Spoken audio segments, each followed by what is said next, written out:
away from opening kick, Abby. Let's take a look at the starting lineups. First up for the home squad, Free Jacks. Looking at the back rowers, the likes of Melvin and Johnston on the flank, as well as Conradi wearing that number 8. The physicality will be key for New England here. Shifting over to the back line, it's number 10, Jason Patras, back wearing that fly half jersey. He will be pulling the strings.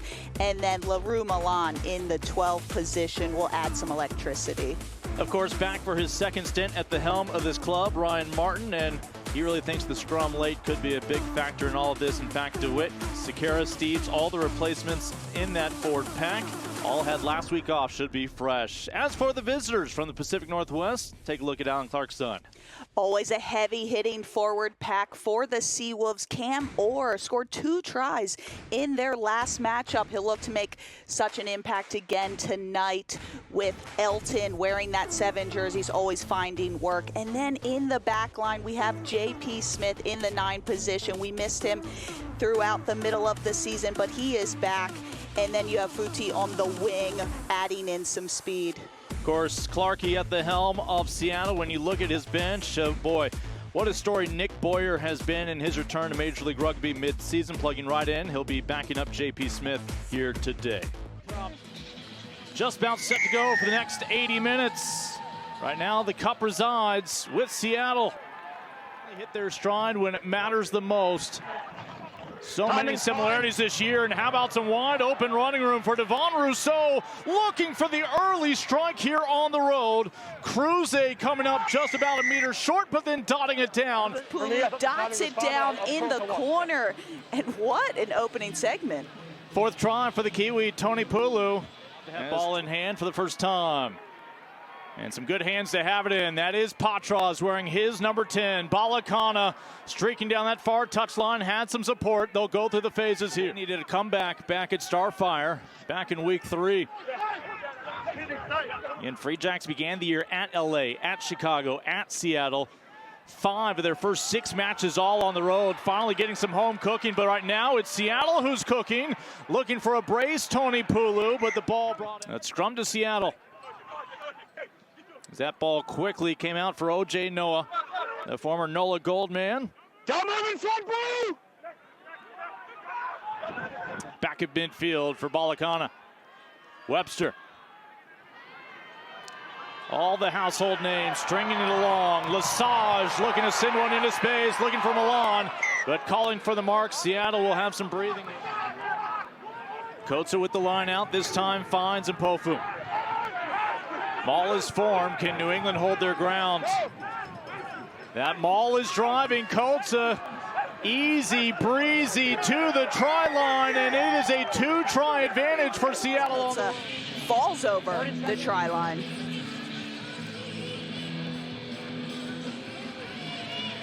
Won't be a much easier effort on the now entering the fold for Jed Melvin. Out there on the perimeter. It's a speed game. Balakana, more often than not, a 50-50 will bounce his way, but not this time. And saving the day, Devon Rousseau for securing it. And New England still wondering when they'll be able to dot it down for the first time. Patras still in Seattle territory.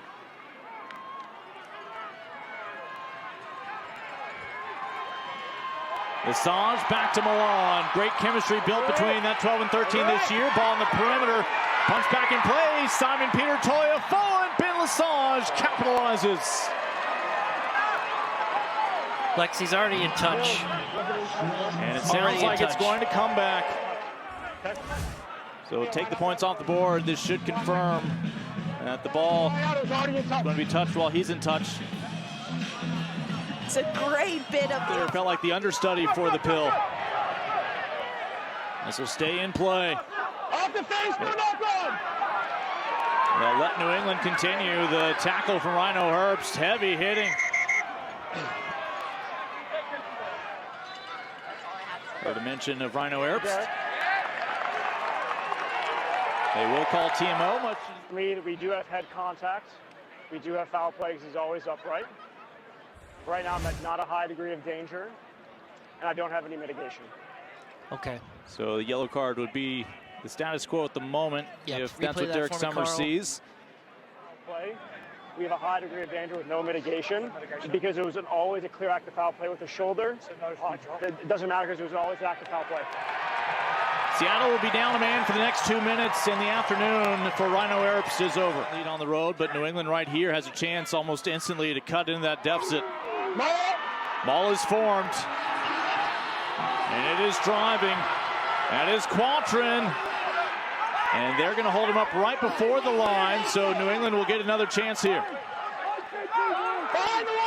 Subsequent surge, our referee right on top of it. Sees no grounding as of yet. There's your grounding for the first time today for the Free Jacks.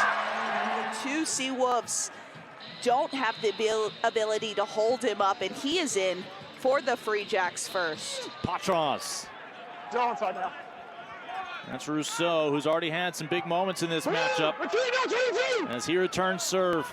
No, he's retreating. He's fine. He's always retreating. Milan swings it out to Balakana. In double digits in tries for the second time in his MLR career, sitting on 10 after dotting it down 15 times 2 years ago in that first championship campaign. Webster. Again, one of the few changes in this lineup is Simon Peter Toliafoa. Guys.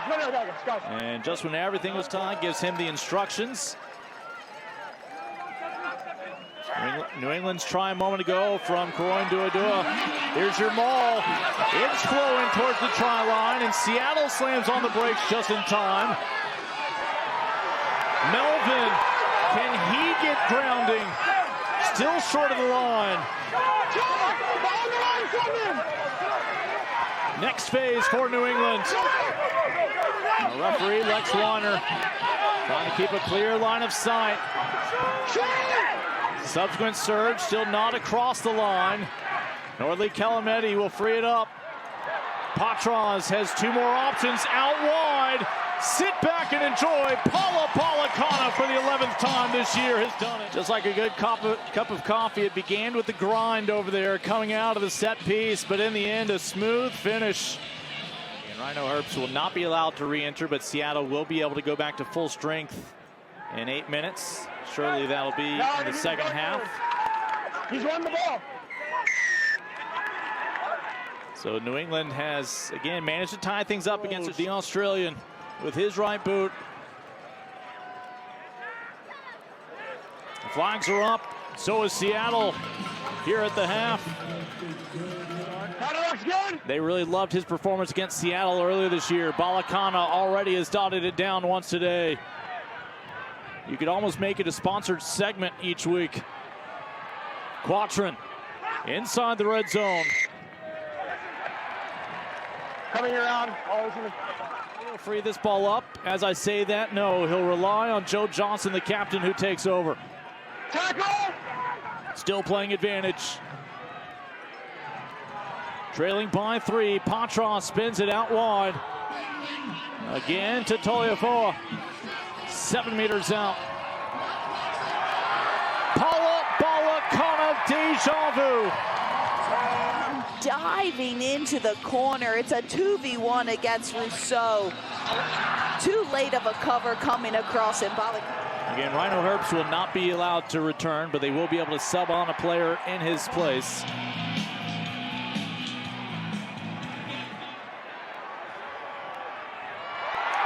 Hello. Toliafoa, electric, plucks that one out of the air. He's getting back into this one. Is that a backwards pass? For now, they play on. Toliafoa with the offload. And the Free Jacks with their largest lead of the day. This time it's Ben Lesage. Saving their lead.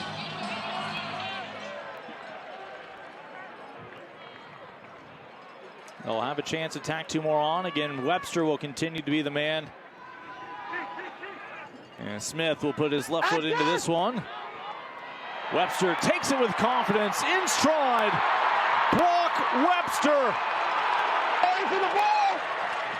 But in the end, here it is. Cam Nordley In support, and it's a great line from the scrum half, and he is awarded with 5 points and extends the Free Jacks lead here at home. The home team.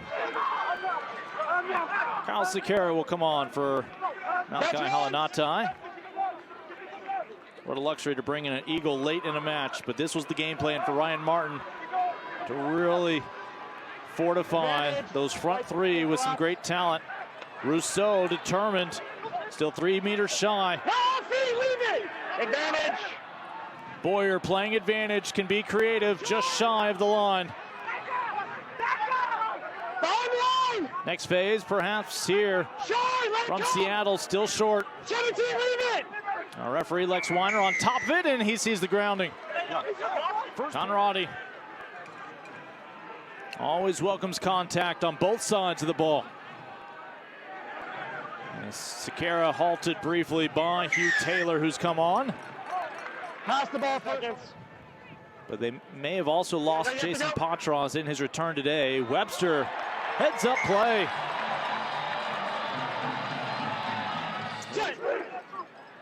They're hoping to be at home in the postseason, even when they have to go perhaps just 40 minutes down the road to Rhode Island.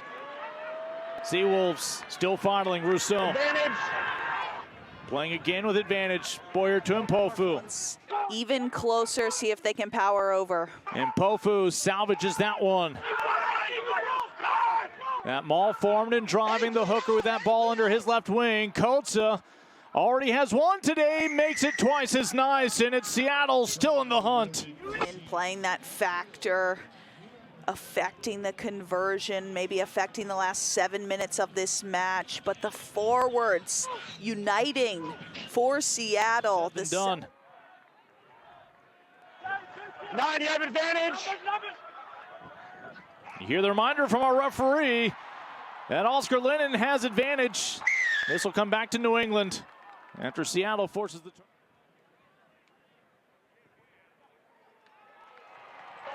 It's a 10-point lead for New England. Scrum for Boyer and Seattle. Loose head straight down. This to pull within 7 points.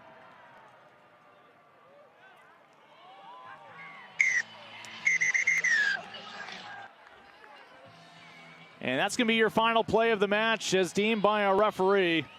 So final points on the board for the Seawolves do in fact claim another bonus point. They'll leave Quincy with 2 points. New England avoids a 3-match losing skid as New England gets closer to locking up one of the top 2 spots in the Eastern Conference in their title defense, winning the crown these past 2 years.